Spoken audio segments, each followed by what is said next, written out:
Before we start the show, we just want to let you know we're a part of Bard Rock Network, sponsored by Dragon Master Games. Dragon Master Games is a local game store with an online storefront where you can get TTRPG products and collectibles, including trading cards. Just go to their website in the show notes and write in the comments, Bard Rock Network sent you. You can also support the network by subscribing to our Patreon or Ko-fi to access network-wide bonus content, get shoutouts on network shows, receive network swag, and get invited to our several annual community game nights. Anyway, on with the show. Hello, and welcome to Monster Cafe. I'm Paul, the returned keeper seat for a few episodes. That's right, you couldn't get rid of me, and you tried. I did. But I'm going to be running a mystery to give more context to the larger story I set up in our first arc. We're going back to Victorian England for a few episodes. Before we dive in, let's go around the table and everyone introduce themselves and their character in Discord order, so I apologize if you're at the beginning of the alphabet. Why me? Hi, I'm Nick. I'm playing Jason von Helmans, a blue devil man from somewhere. That's it. I got nothing. You had like half an hour to come up with something. A whole half hour. I'm sorry, I wasn't thinking. 7 foot tall blue devil guy. Yep, Izzy. Hi, I am Izzy, also sometimes known as Ladylike. I will be playing Ariana Quell Helmans. She's a fairly small human woman with a enormous battle axe on a revenge quest to avenge her dead fiancé. Alright, and Justin. Hello, I'm Justin. I will be playing the progenitor of the Van Helmans. My name is Oscar Van Helman. I just finished killing Dracula and these... what do they call him? Sissy boy, Ryder. He wanted to capture my story and he misspelled my name terribly. Bram Stoker, I think his name was. And last but not least, we have Steph. Hi everyone, I'm Steph and Philly from the other episodes. I usually play Eddie Van Helmans in the main campaign, but for this throwback story, I am playing Dr. Temperance Vigilance Frankenstein Van Helmans IV. Yes, I am going with that for the full name. But yeah, she's a Victorian scientist. And, you know, she makes all of the pharmacy medication for the Van Helmans. Like the opium, let's see, what else does she take? She is zoinked out of her mind 99% of the time because apparently that apple fell straight down the tree. Yeah, straight 130 years in the future. Those genes were strong. So our mystery starts in present day, actually. After the events of the last mystery, Eddie Van Helmans has taken a holiday to the ancestral family home near London. It is a small Victorian castle in the London countryside with Gothic architecture and embellishments. Eddie, you enter the castle through a grand foyer and see an even grander staircase, along with lavishly decorated corridors on either side. There are a skeleton crew of servants maintaining this estate for when you all come visit, but you otherwise have the run of the keep. What do you do? So we're going live on Eddie's Instagram. He's gonna be like, "Hey guys, so I'm in London right now in the fancy castle area, and we're gonna do just like a home tour because y'all were super curious. So you see this big old staircase? Like, yeah, we still got those. Like, it's so big." I'm gonna just go through, I guess, and kind of show off some of the things, like, and here's this old-ass room where they used to go for, like, a drawing room. I don't know if they just drew in there or what. But, like, there's also this other room that smells like cigars over here. Don't smoke, it's bad for your health. Yeah, and here's the kitchen where my great ancestor, Dr. Temperance, invented the grilled cheese. That's right. It runs in the family. And Eddie, as you end your Instagram live stream, you close up your phone and get ready to edit, and you walk out into a study that belonged to the progenitor of the family, Oscar Van Helmans. And there are several desks there because the Van Helmans family did use the study as like their hunting headquarters. and you see on one of the desks a journal covered in dust. Oh shit, there's an antique. I wonder if it's like empty or something. And I open it. Open it, and you see there's you see Kirsten flipping through it, a bunch of different stories of the Van Helmon's family from the destruction of Dracula, the first family hunt. And then you get towards a few years later, into 1897, you catch the last entry, and our mystery truly starts in the final hunt of Ari Van Helmon's.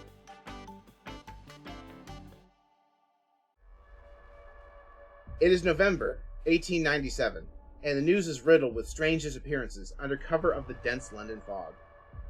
The papers are blaming the serial killer, Jack the Ripper, but you all know there's something else amiss. The legendary Van Helmon's family, who slayed the vampire Count Dracula, are soon to be on the case.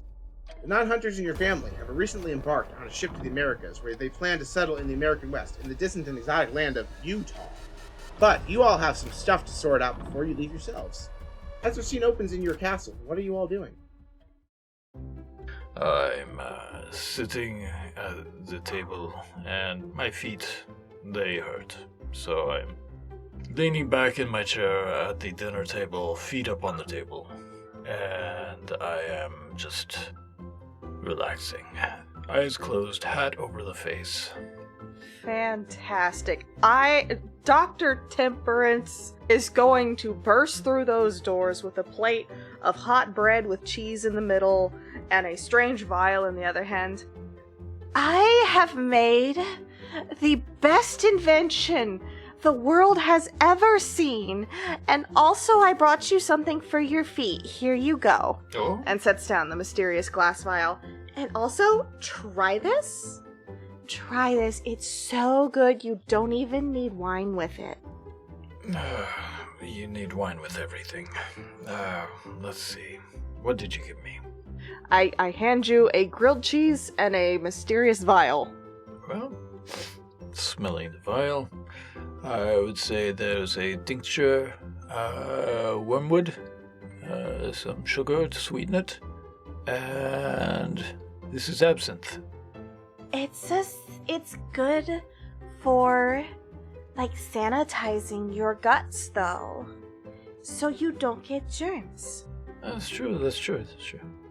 I also put some laudanum in it for you. Ah, laudanum arcanum. Got it. Excellent. Just pops the top off, chugs it back like a shot. Oh! Yeah, that's good stuff. Right? Stuffs the entire sandwich in his mouth. Roll to act under pressure as you try and stomach that tincture. All right. Oh boy. First roll of the game. All right. Oh god. Oh. All right. I got a 5. Hey! Go ahead and mark experience, Oscar. You start dry heaving and need the bathroom right away. Oh, this is worse than when I cut off their head and the blood spattered everywhere. Oh. And so Oscar exits the scene, at least momentarily. Jason and Ari, what are you two doing? Whichever one he wants to go first. I think Ari is off doing a workout. I think that she is currently doing cardio and is just sort of running all about the castle. Jason would probably be in the same room as Oscar, finishing reading the very newly published Dracula, just completely dissecting everything. Like, getting everything, like, what was incorrect about either Dracula or the hunting or anything like that. Including the fact it's full of 20-year-old anachronisms because you killed Dracula much more recently. Much further back than, like, recently. And then he sees this scene between Temperance and Oscar, and he just looks over at Temperance and is like, Doc, what did you give him?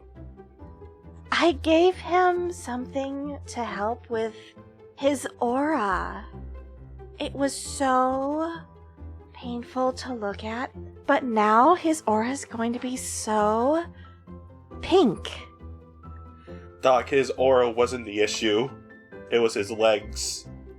Yeah. Exactly. It is not Temperance's fault that Oscar failed to read the things that not to be taken orally. Oh, there's so much blood coming out of my body! Oh my god, what did you do to him? Don't worry. I'll get you some opium for the dysentery. That's what it's for. I'm gonna go grab a vial. I'm going to shit myself to death! Oh, don't worry. They use it all the time in this new place called Oregon, and it works so good. I can't feel my legs now. See, it's working already. I haven't felt my face in 20 years. As you all are discussing Dracula and what is coming out of Oscar's body, your butler, Gregory, comes up and says, Van Helmen's family, we have a visitor to the manor. Her name is Cassandra. She says it's important to speak to you about a matter of grave importance. A manor? Oh, we already have a house.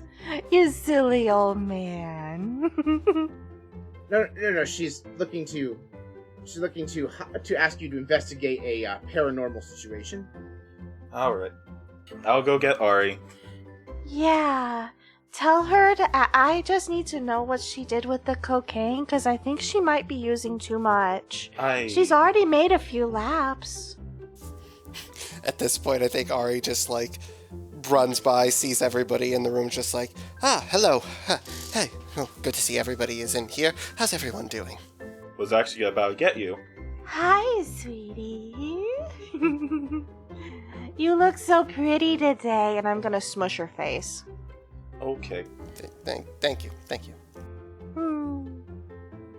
I'll go get changed. Shall I allow Miss Cassandra up here to the study, or would you like to meet her downstairs in the foyer? Get her far away from the bathroom! Far away! Yes, we will. We have this new item of artifice called the conference room downstairs we can meet with her in. The conference room is fine, thank you.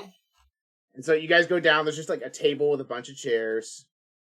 And you all see this woman with blonde hair and thick sunglasses. And you're just dressed in standard Victorian garb, kind of leaning into the grays. So, is Oscar not done in the bathroom? I tried coming early to avoid him being in there, but I didn't come early enough, I suppose. This is something completely different, I'm going to be honest with you. Yeah, his aura was really, dark and brown, and now he took a tincture, and his aura's gonna be so pink. How was your trip? It was wonderful. You all have lovely countryside out here. I really appreciated the aesthetic of everything, although it's nothing I haven't seen before, to be honest. It was a lovely carriage ride, nonetheless. Should we wait for Oscar? I believe he should be ready about now.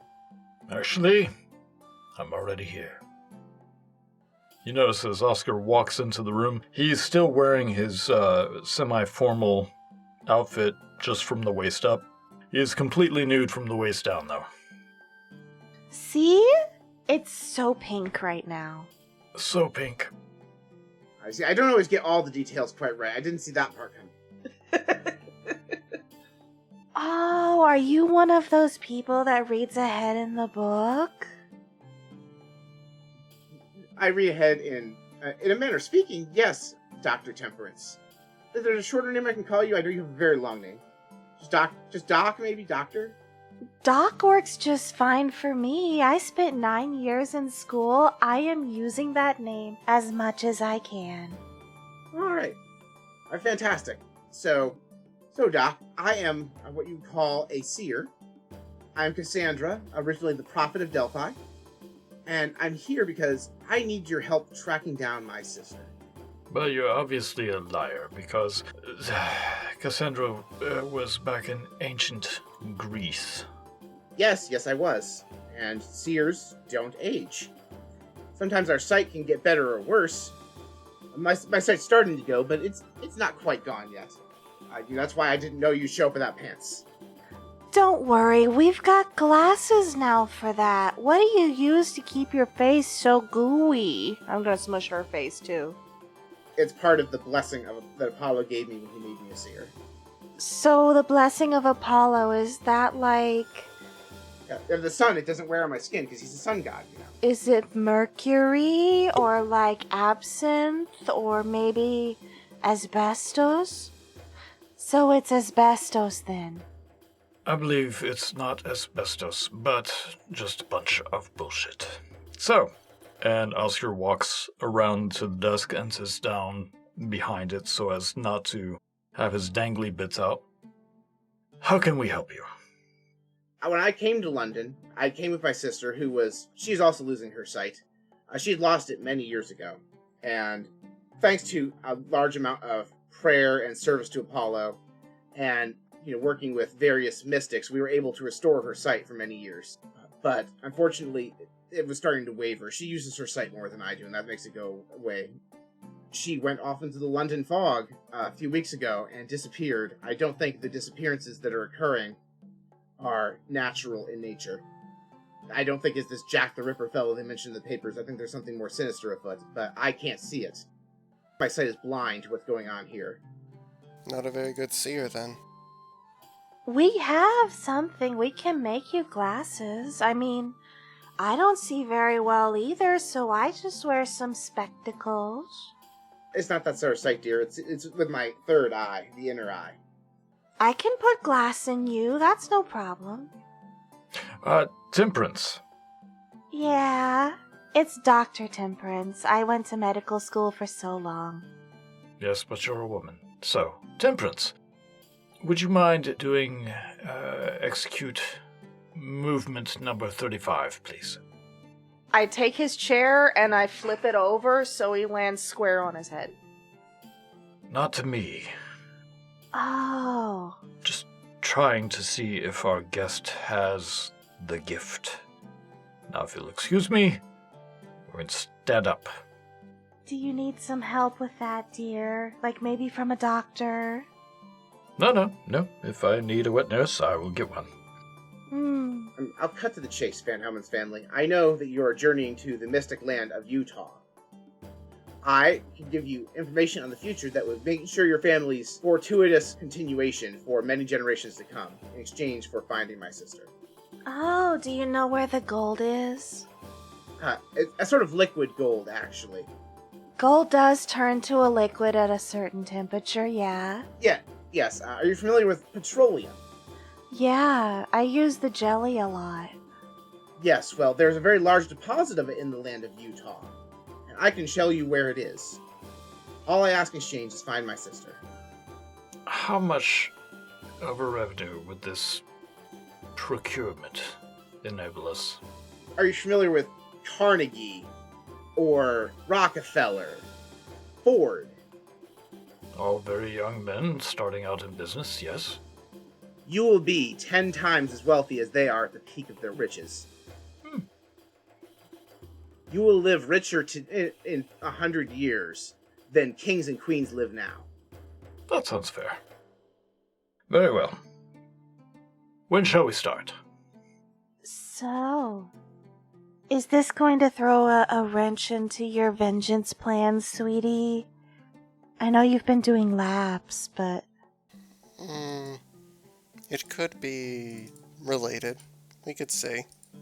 Where was your sister last seen? I last saw her leaving, she left our home in Baker Street. She said she was going on a journey to the park. Did she say which one? Hyde Park. Maybe she's hiding. Not spelled that way, dear. Hyde, like the surname. As in Jekyll. Oh, I knew him. He kept cheating off of my homework. Very well. Allow me to go get some new trousers. And, that's not good. Oh yes, take some of this, and she hands you calcium tablets. These are going to be really big in the future. Basically, she just gave you Pepto-Bismol. Yeah. Anyway, when you all find my sister, you can reach me at 221A Baker Street. Can Jason have a moment with Cassandra? She actually, like, you think to yourself, I'm going to ask her, like, oh, Jason, you want to speak with me? I'm so sorry. Yeah, for one moment. I don't want to take up too much of your time. If you are a seer, I don't know much about them. Can you look into the past somehow? The past is trickier. That's more the realm of the Fates, which are different deities than Apollo, who gave me mine. I can mostly look forward. Okay. Is there a question about the past you specifically wanted to look into that I might be able to help with? I do have connections in the paranormal community. Jason is thinking this is not him, like... Because he doesn't fully trust her just yet. He's mainly like... I want to find someone who was important to me back before I came here. Tell you what, I actually have a neighbor who might be able to help you. He's this gentleman, excellent at solving mysteries and finding leads. Not much for the paranormal, though. His name is Holmes. The issue is that it is more of a paranormal thing. Ah. Well, damn, you're all the paranormal detectives. That's who I would have went to next. Yeah. Out of character, Jason is trying to find a way to basically ask her, where he came from. Because he doesn't fully remember before he was summoned. Okay, so I feel like he knows he's from Castle Dracula. Yes, he was picked up in Castle Dracula. He just doesn't know where he was before. Tell you what, I think I know what you need. What you need is, and I'm surprised the Van Helmens family didn't, when they donated these items. The British Museum has, in its collection, a, unfortunately, very well ciphered book by the Count himself that probably would explain why he and his ilk summoned here. No one's been able to translate it as of yet, but I'm sure with the brilliance of the good doctor here, you could. That would be a fantastic start, thank you. And so when you have time, just swing by the British Museum. I'm sure that because the collection was donated by the Van Helmens family, the museum would be more than happy to let you look at them beyond the security barriers. Yes, thank you. And Cassandra takes her leave if no one else needs her. Oh, I was gonna have her try my grilled cheese. She actually, you look down, there's already a triangle missing. Oh, good, she took it with her. Hey, sweet baby boy Blue, do you want to try? Jason remembers what happened to Oscar after he tried it. Oscar didn't dig into the grilled cheese part. Oh, that's right. Oh, no, I did. I shoved the whole sandwich in my mouth. Right after. Okay, so you drank the teacher and immediately threw up the sandwich. Okay. Yeah. It's fine. It's super good. Sure. He bites into it. It is a grilled cheese. Okay. A very good grilled cheese. I'm gonna take the rest of this. Thank you. You like it? Oh, that makes me happy. Good boy. Alright, so right now you all have 2 leads you can go on. You can either go to the British Museum to investigate Jason's personal quest, or the disappearances are happening around the very many parks in London, but the one that you're looking into happened in Hyde Park specifically. Oscar will wear his walking suit, and he has his sword cane in hand. As he holds his stomach and looks a little green around the gills, he is ready to go. Yeah, Jason's already all set up as soon as Cassandra came to the house, so he's good to go.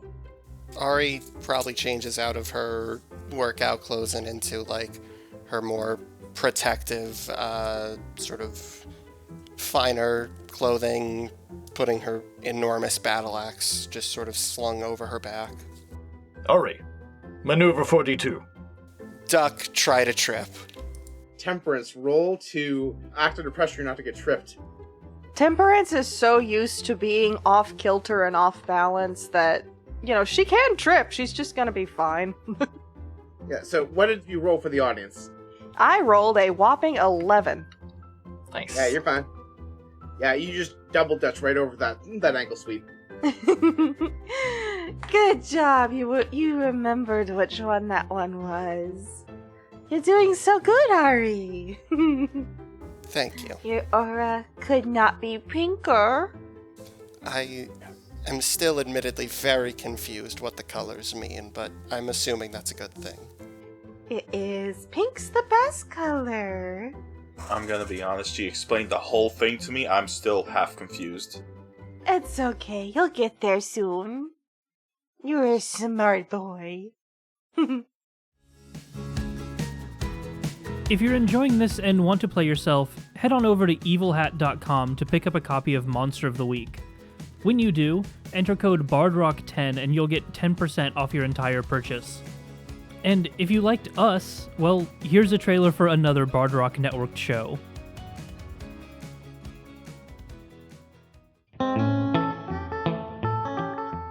Greetings and salutations, dear friends.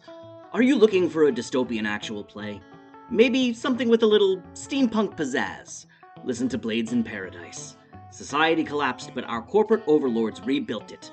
In this Blades in the Dark actual play, you'll join the Express Service Parcel Network, or ESPN, as they seek to find out if paradise is really heaven on earth, or if there's something darker underneath the surface. Available now wherever you find your favorite podcasts.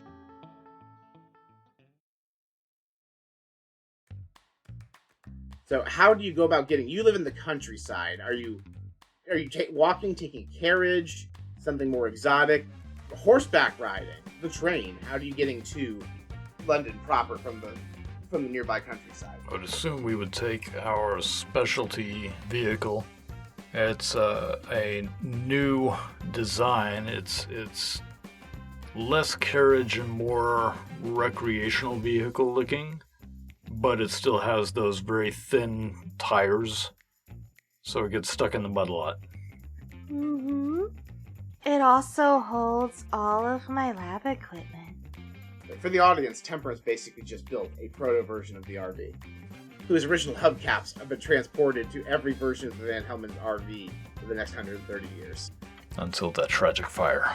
And then they just salvaged it and snapped it onto the new one. There we go. It's the RV of Theseus. Right.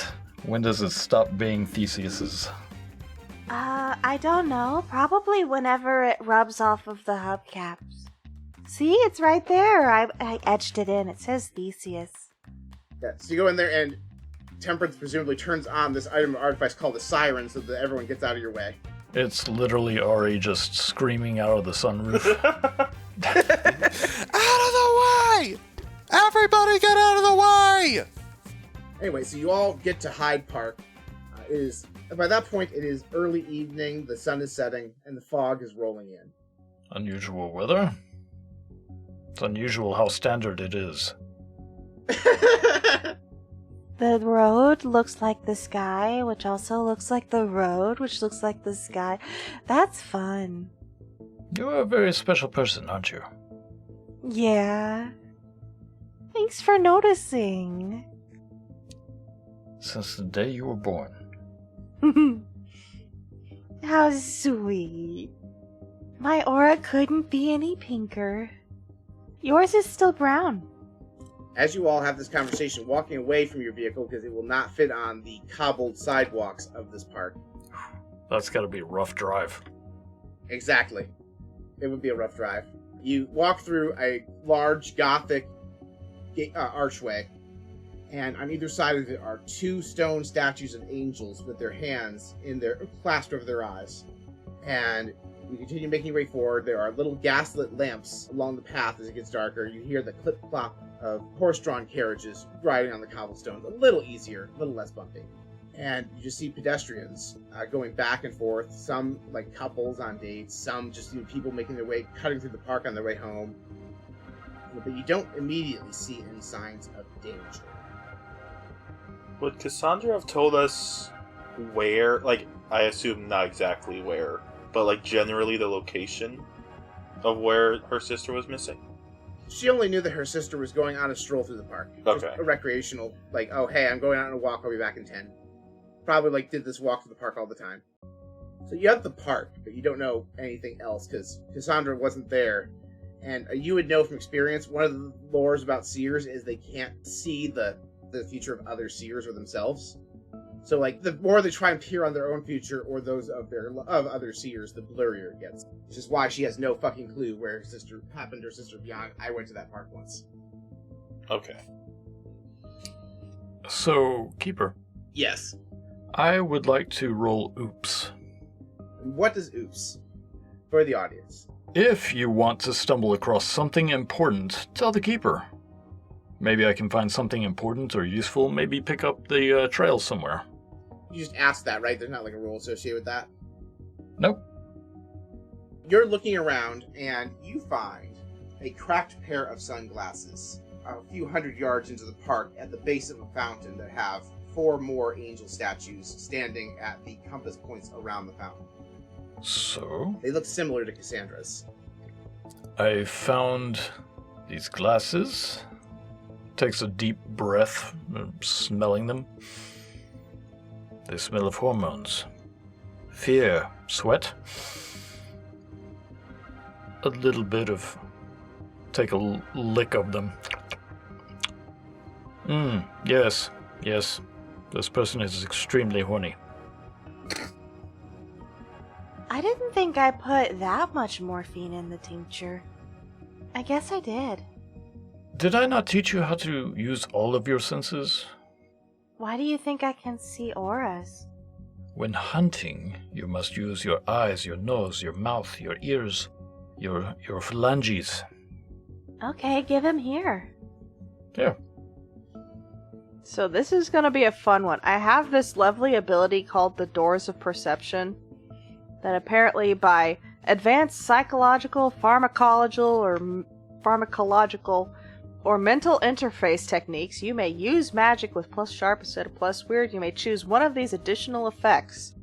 Communicate with someone or something that you cannot communicate with by normal means, or analyze a clue. Would I be able to toss back a tincture of probably shrooms or something to see if I could get a good look at the aura of this and maybe get a clue out of analyze the clue? Sure. And here I was gonna just assume you had like a steampunk tricorder you were gonna use to scan it. But okay, sure. If you want to just do a drug trip, that's fine.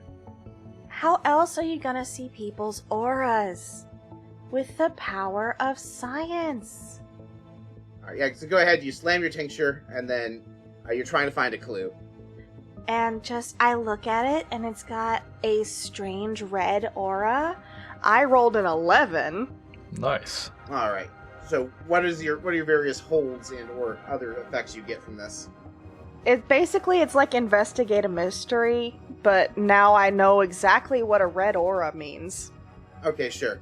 All right, so we're going to treat it as investigate a mystery, but magical. So Yeah. you get to ask the following questions. You get to hold 2 because it was 10 plus. What happened here? What sort of creature is it? What can it do? What can hurt it? Where did it go? What was it going to do? Or what was being concealed here? First of all is, where did it go? You see a red aura that seems to lead across the walkways of the park into the fog. So, yeah, I was gonna say, you have, like, Assassin's Creed, like, eagle vision right now, following this person's aura from the drop sunglasses deeper into the park. Okay, and what is being concealed here? You look up and you also see several red auras around all these fucking angel statues, and you realize they aren't where they fucking started. You actually, like, look up and there's one right in your fucking face, and it's no longer covering its eyes. Huh. I don't think these are statues. Also, she went that way. I'm going to point in the direction of the aura. And I'm just going to, out of the curves of my purse, take out my lovely little laser cannon. And Okay. I'm going to hold it right up under this angel here in front of me. I'm going to see if it flinches. Huh. Can I try something? Yeah, go for it. Can I just, with my right hand, just smash the head of this angel? Sure, go ahead. Roll to kick some ass. Oh, crap. Okay, that's a 9. Alright, 9. Mixed success, so you're going to deal damage to it, and it's going to deal damage to you. So you obliterate this thing's head, but in like a speed that is almost unrecognizable by the human eye. Literally in the blink of an eye, it somehow changed positions without you seeing it. and it clobbers you in the chin too. And it's going to hit you for 3 harm, but I believe you do have armor. Yes, so I only take 1. Yeah, it basically hits you like it's like getting hit with a sledgehammer to the face because it's a statue, literally a stone fist, hitting you at ridiculous speed. Okay, don't get hit by this thing. And that one crumbles. And you all realize there's more statues starting to surround you, and they don't seem to move when you're looking directly at them and they're being observed. Well, I've immediately figured out what these are. What do we want to do? I like have this vision of you all standing back to back, having determined that they can't move while you're looking at them. Ari, would you be a dear? Execute movement 31 with your battle axe. Oh, my pleasure. And Ari is going to take out her battle axe and just start hacking away at the nearest statue. Alright, roll to kick some ass. A 7, because I have a move. When I use my signature weapon, I get +1 to kick some ass. So that is actually a 7. Alright, cool. With a 7, same situation. You hit them and they hit you. I'm gonna say you hit the statue with enough force. Like, you have an axe that's meant for cutting through thicker carapaces, because a lot of the stuff you fight isn't like the thing a normal battle axe would be used to behead. So, yeah, this absolutely can cut through solid stone. And you decapitate one, but then one of them gets behind you, and it grapples you from behind and deals 1 harm to you as it puts you in a chokehold. Some help! Yeah, Jason's punching that thing. Alright, roll to kick some ass. 12. Yeah, you obliterate it, and you get 1 extra option. On a 12 for kick some ass, you get to either gain the advantage, take +1 forward, or give +1 forward to another hunter. Inflict terrible harm. You already knocked the thing out. It's good. Like, there's no point in doing that. Suffer less harm, or force them where you want them. What was the first 3 you said? Gain the advantage, so you can either give yourself +1 or give another hunter +1. Those are the first 2 choices. And then inflict terrible harm would be +1 harm, but like you're pretty much one-shot in these things. They are brittle stone. Like their issue is their power and speed, not their durability. Yeah. Can I give Ari a +1? You absolutely can. And when you shatter this one of the other ones comes up behind you, and this one actually, it's going to sweep your legs. So you're going to take 0 harm, but be knocked on your ass because sweeping your legs is only 2 harm, and you have armor. Temperance dear, On it! do you have a tincture that you gave me earlier? Oh, the opiate? Here you go. This one's just cocaine. I look at it and I just throw the powder in the nearest eyes of the statue, see if that helps. I thought it would make you roll. No, it doesn't. These things are statues. Oh, don't worry. I got this. And she pulls out of the folds of her skirt basically a laser cannon. It looks like a giant steampunk laser cannon. And because I took 2-fisted science, I can roll sharp to kick some ass. I would like to etch the head off of this thing. Oh, we'll kick some ass with some science. It's mixed success. With science, I'm going to laser its eyeballs out. By the way, I just want to say for you and the audience, I appreciate that no matter what firearm you're wielding in fiction, it always cocks like a shotgun. Every time. You've done this with pistols, with assault rifles, with a laser cannon. It does not matter what gun Stephanie has. Our native Texan only knows the sound of the shotgun. Hey Ari, can you hand her your axe for a second? I want to see something. No. Shotgun axe. Absolutely not. Under no circumstances. Now, would a shotgun axe be a shotgun that functions as an axe, or an axe that shoots shotguns? Or a shotgun that shoots axes? Actually, I'm writing that down. Anyway, Steph, you rolled, what your kick some ass and roll? It was an 8. Yeah, so you're going to obliterate it, and then you're going to have one of these things immediately come and push you down to the ground, and you take 1 harm. That's not nice. You realize the numbers are getting more numerous. Like, you keep obliterating them, and more keep coming. Not just angels, though. Like, there's statues like gnomes, like little garden gnomes. There are anything that, like, there might be a statue within, like, a 3-block radius of this park seems to be wandering over. Okay, I don't think destroying these things are helping. Yeah, there's a lot of statues. maybe I should press the panic button. Yes? So the panic button, when you need to escape, I name a route that we're going to try, and I roll sharp. On a +10, we're out of danger, no problem. 7 or 9, you can go or stay, but if you go, it's going to cost you at least something. You leave something behind, or something comes with you. And on a miss, you're caught halfway out. So, I got an 11. Hell yeah. Alright, what is the route you're describing to get out of here? The route that was pointed out by Temperance. Alright, so you go in that route. It is the opposite direction as your cool RV. That's fine. We can build another. This is true.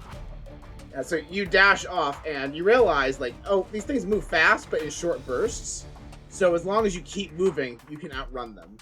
They move very slowly until they want to move fast. Does that make sense? Yes. Like, they kind of crawled up on you guys until it was combat time, and then they can move super fucking fast. Oh, is this what you did all the cocaine laps for, Ari? Oh, you're so smart. Good for you. Thank you. Alright, so you guys get out of the park. You're following the red thing. You get to the exit of the park. So I would say you have enough distance to make it out of the park. Oscar's wheezing at this point, doubled over, clutching his sword cane in his hand, looking at disgust because he did not go into this with a firearm. Do you want me to, like, give you a piggyback ride? In Victorian society, that might be misconstrued. That's fair. But I appreciate it. Okay. Can I have one? Yeah, sure. Yay! I just hold up my hands like uppies. That's awkward. It's just this small Victorian woman on the back of this huge dude. Alright, so you end up going into the heart of London before the trail wears off for Temperance's sciencey stuff.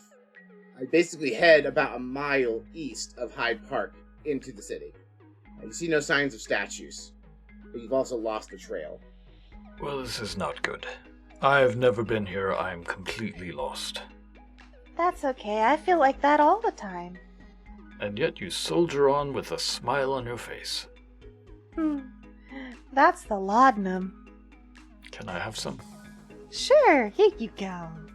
Immediately just down it. So we have no idea where we are right now, right? You recognize, like, the streets and stuff. It's, like, just residential streets. There's, like, a couple of small businesses. If this is, like, Victorian London, like, it's, like, you're kind of, like, in the area, but, like, where a lot of, like, downtown action is. Like, you're not, like, on the outskirts where, like, the factories are or anything. Okay. There's, like, lots of small businesses, police stations, residential areas, those kind of things. Like, the kind of things you would find in downtown, like the central stuff. Yeah. Hey, Temperance. This might be, like, the laudanum talking. But I could really use a grilled cheese right now. Don't worry. I invented this other fun little thing. I just put it in a paper bag, and now I can carry it with me. Here you go. Awesome. Oh, that hits the spot. Also, you know what would make this awesome? What? Tomato soup. Oh, I am absolutely adding that to the menu. Jason, you realize that you're about halfway between Hyde Park and one of your destinations, the British Museum. Okay. Can I just go to the group and be like, hey, the museum is over there. Is it possible that she went to, like, the museum or something? Yeah. Yeah, absolutely. Possibly. Have you always been that color? Right? He has such a blue aura. So blue. As far as I know, yes. It's pretty.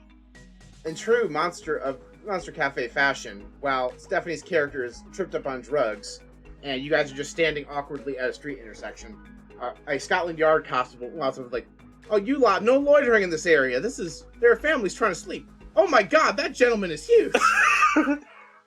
Yes, sorry, I'm from Austria. Oh, Austria! I've heard of the gargantuan blue men from Austria, of course. Yes. Also, so you're fine. I apologize for drawing attention to your Austrianness. No, you're completely fine. But you, young lady, you look like you're on vapors. And he looks right into your eyes and like he pulls out like a little it doesn't have, it can't be a flashlight. He like has like a candlelight and he like holds it up. He's trying to look if your pupils are dilated, Temperance. I do have the vapors. Don't worry, I've got something to take for that. And I pull out some little vial and just chug it. I should be fine. Thank you for checking, though. Roll to manipulate someone to convince him that's prescription and not homemade. Oh god.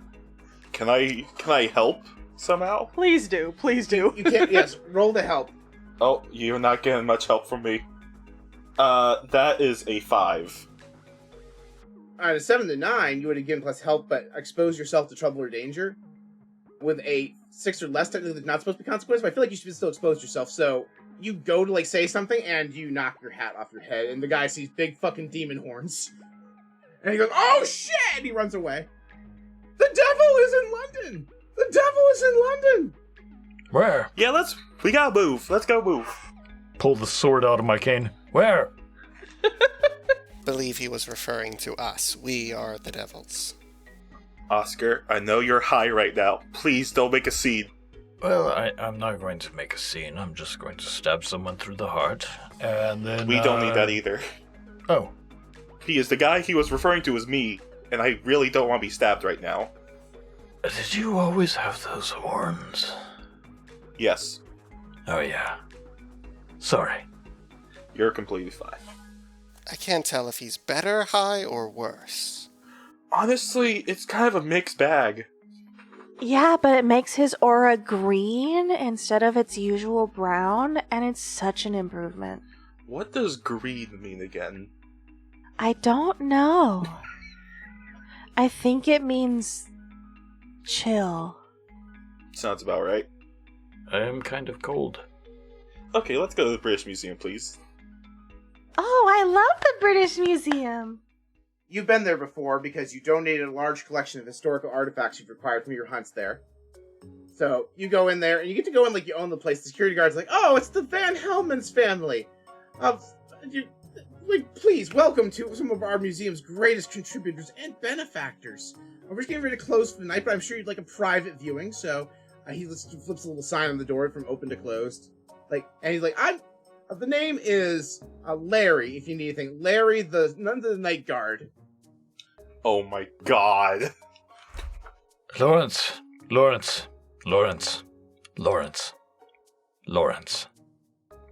Yes? Lawrence. He leans in a little closer every time you say his name. Lawrence! He leans back. Lawrence is a better name than Larry. Never be ashamed of who you are. Oh, you see, Lawrence is my father's name, so I'm trying to come across, I've heard, some people going by Larry. I'm like, oh, that sounds young and cool and hip, or however they say that in Victorian English speak. Yeah, that's the future is shortening your formal name to an informal name to distinguish yourself from your father. So you're calling yourself Larry to be Chiswizzle. Got it. Exactly. You understand, Mr. Van Helmens. Got it. Can you escort us? We're looking for a monster. Oh, well, I don't know why you need my help. You're all much tougher than me. I'm just, you guys have years of training. I took a 3-hour licensing course to get a nightstick and a flashlight. Those are your starting equipment, sir. Give it to me, Larry. Give it to me. I'll fix it for you. And I take his nightstick and I pull out my little medicine bag, open it up, and there's just a wide variety of the weirdest shit you've ever seen in there. So I start basically hardwiring a battery to it, and I put them together, put a couple of mirrors in front of it. Here you go. Now it's a laser cannon. Here I thought you were just gonna give him a taser, but okay. No, he gets a laser cannon. It's too harm for far distances and quiet, but it does run on batteries. Yeah, well, roll weird science first to see how well you construct that on the go out of what you have in your bag, a flashlight and a nightstick. I rolled a 10. I love that you're channeling your Oprah. You get a laser cannon. You get a laser cannon. It's not mad science. It's not weird science until there's at least a few laser cannons present. He's like, oh, a laser cannon? I don't know what that is. And he, like, points the tip at him. He's like, what does this do? And he flicks the switch and immediately blows his own brains out. No! Oh, God. Oh, I should have told him about that. I'm sober now. You did not explain to him how this thing works. He did not. No, it's like, because it's a laser cannon, he just tased himself to sleep. He's unconscious. Okay. No graphic head explosions. I just wanted the reaction of it happening anyway. No, you like think he's gonna blow it? Like, you're like, oh no, don't do that. And he's just unconscious. He tased himself. Fortunately, you had the safety on, so it's in what's the word they use in Star Trek? Stun. Stun. It was set to stun, so he's stunned. And he removed his grip on his bells. So, I will be taking that. Blue Boy, would you mind moving him someplace more subtle? I was gonna do that anyway. Thank you. Just make it look like he's sleeping on the job in his chair. Like, that's pretty much done anyway without you here. Yeah, that's fair. I would do that. I was about to take him to, like, the bathroom or something, but that's much better. I don't know. The bathroom's pretty good. Just give him one of the doc's vials. It'll be so... No, he's unconscious. Don't give him diarrhea. He's unconscious. Anyway, you make your way through the museum, looking for signs of the monster and or the collection of stuff you donated. And you get to the book. Jason, the book is calling to you. You actually, you haven't seen this book since you were very young. It is one of the many things taken from Dracula's castle. Do you pick it up? Yes, Jason absolutely would. You pick it up, and you open it, and the runes and the runography in the page seems to light in your eyes. Like, no one else can see this. Like you look windswept as, this book, interacts with you. And you instinctively can read this demonic language that it's written in. Just instinctively. And you see a bunch of things. First of all, you see that you were summoned by Count Dracula in service to... Dracula had made a deal with power with a powerful fallen angel by the name of Lucifer in order to gain his power and following and not just be an ordinary vampire. In exchange for that, he had agreed to summon an army that would serve Lucifer on Earth. And his first attempt at summoning summoned a small child demon whose description accurately describes you. And there's reference to a stone that in the devil's hands, any demon would have to obey the devil. But that stone is not, to the best of your knowledge, in Dracula's collection or yours. I'm just picturing that while Jason is standing there, he's having his own cinematic issue where the lights are flashing all around him and his horns are very windswept and there's the music, while we're all just standing there in silence looking at him be bug-eyed at a book. Isn't it so nice when the kids get interested in reading? And what you all actually see is the wind swept. You do see the wind kind of blowing around him and sort of this tiny little twister. And it seems to be flipping the pages of the book, and he's getting all the information from the pages at almost instant speed as he's reading it. And it flips forward, and you see information about how Dracula is supposed to be bringing this army for Lucifer, but there's this family of monster hunters who are destined to stop the devil more than a century from now. So, for a second you think it says Van Helsing, but then you realize, no, it's Van Helmons. All the Van Helmons are destined for great things, and their greatest achievement is going to be defeating the devil to stop the apocalypse. And that's when the book blows out of your hands, and you realize, oh shit, this building's full of statues. And you all look around, having been distracted by this windswept thing, and see you are fucking surrounded again by statues of cavemen, suits of armor, more fucking angels. Anything you might see in a museum is there.